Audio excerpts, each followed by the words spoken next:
জন্য নেব। গ্যাসটা ধরিয়ে নিলাম, কড়াইটা বসিয়ে দিচ্ছি। কড়াইটা গরম হয়ে গেছে, দিয়ে দেবো তেল। এতে একটু তেল বেশিই লাগবে।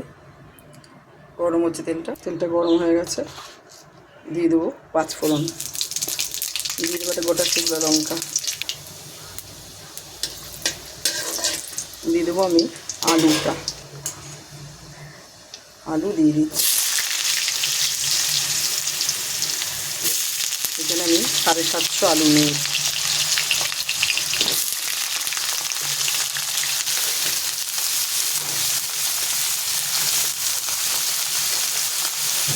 এটা সম্পূর্ণ একদম সাদা আলু করতে হবে, তার জন্য আমি নিয়ে নিয়েছি এখানে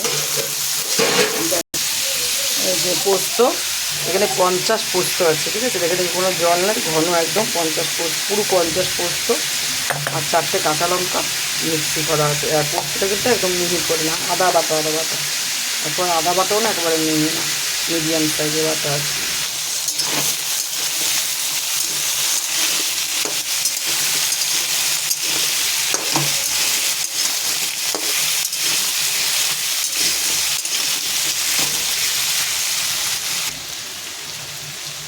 দেবো নুন পরিমাণ মতো, দেবো চিনি,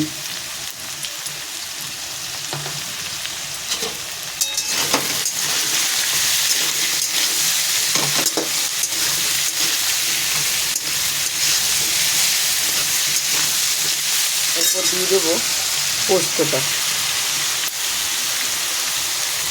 এটা পুরো 50 পোস্তই আছে, পুরো 50 পোস্তই, বেশি করেই পোস্ত দিতে হবে এটা সাদা পোস্ত বানানোর জন্য। আলু পোস্ত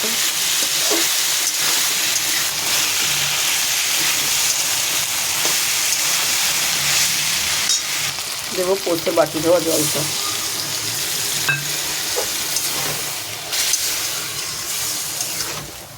দিয়ে দেবো আর একটু জল।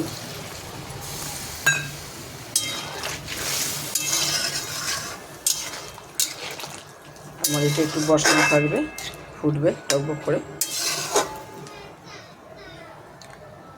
সর্ষের তেল দিয়েছি, এই জন্যে একটু হলুদ হটের রিফাইন তেল দিয়ে বেশি ভালো হবে। আমি একটু ঢাকা দিয়ে দেবো। এবার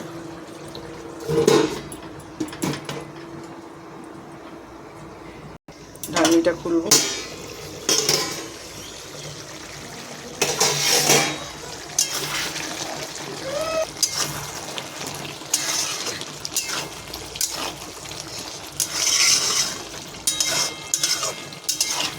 হয়ে এসছে খাবার পোস্ত। এবার আমি এর মধ্যে দেবো 2টো পাকা কাঁচা লঙ্কা, এটা আমার গাছ থেকে টাটকা পেরে। দেখুন কত লঙ্কা পেকে গেছে, দেখুন সব লাল হয়ে গেছে। সমানে খাচ্ছি, তারপর দেখুন কত লাল হয়ে গেছে, গাছের লঙ্কা সব লাল হয়ে গেছে। আর ভর্তি দেখুন, ভর্তি সব লঙ্কা গাছে লাল হয়ে গেছে। এখান থেকে 2-3টে লঙ্কা আমি দেবো। এই যে দুটোই নেব, 3টে, এই যে 3টে লঙ্কাই নেব। আরেকটা জিনিস দেখিয়ে দেই, দেখুন এগুলো হচ্ছে ঘিয়ে লঙ্কা। এই সব ঘিয়ে লঙ্কা আছে, কিন্তু এই যে কিসে খেয়ে নিচ্ছে সব লঙ্কা আমার গাছে, এই যে সব খেয়ে নিচ্ছে দেখুন, অর্ধেক এই অর্ধেক খেয়ে নিয়েছে।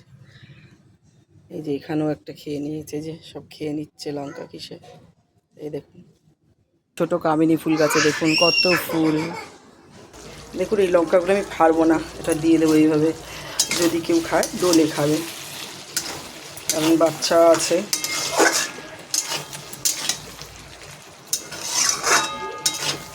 হয়ে গেছে আমার পোস্ত, সাদা পোস্ত। লঙ্কাটার ভিতরে ভাপে সিদ্ধ হয়ে থাকবে, আর পোস্তের সঙ্গে গরম ভাতের সঙ্গে ডোলে খেতে প্রচুর মজা। হয়ে গেছে পোস্ত, গ্যাস অফ করে দিলাম। এবার আমি নামিয়ে নেব। এবার নামিয়ে নিচ্ছি পোস্তটা। দেখুন সাদা পোস্ত আমার রেডি। আসলে আমার এক হাতে ফোন, এই জন্য অসুবিধা হয়। হয়ে গেছে সাদা আলু পোস্ত। দেখুন সাইড দিকে তেল বেরিয়ে গেছে, এই যে সাইডে কিন্তু তেল বেরিয়ে বেরিয়ে গেছে। এটা বেশ গরম ভাতে। আর এই লঙ্কাটা এখন যেটা করো সেটা হচ্ছে আমি এই আলুটার মধ্যে একদম দিয়ে আলু দিয়ে রাখবো, তাহলে এইটা খুব ভালো লাগবে ডোলে খেতে, ভাতের সঙ্গে গরম ভাতে সিদ্ধ হয়ে গেলে ভালো লাগলে আপনারা অবশ্যই বাড়িতে বানিয়ে খাবেন। খেয়ে ভালো লাগলে একটা লাইক করবেন, কমেন্ট করবেন, শেয়ার করবেন, পেজটাকে একটু ফলো করে দেবেন। আর অবশ্যই বানিয়ে খাবেন, খুব ভালো লাগবে। সাদা আলু পোস্ত এইভাবে বানাবেন, খুব টেস্টি লাগবে।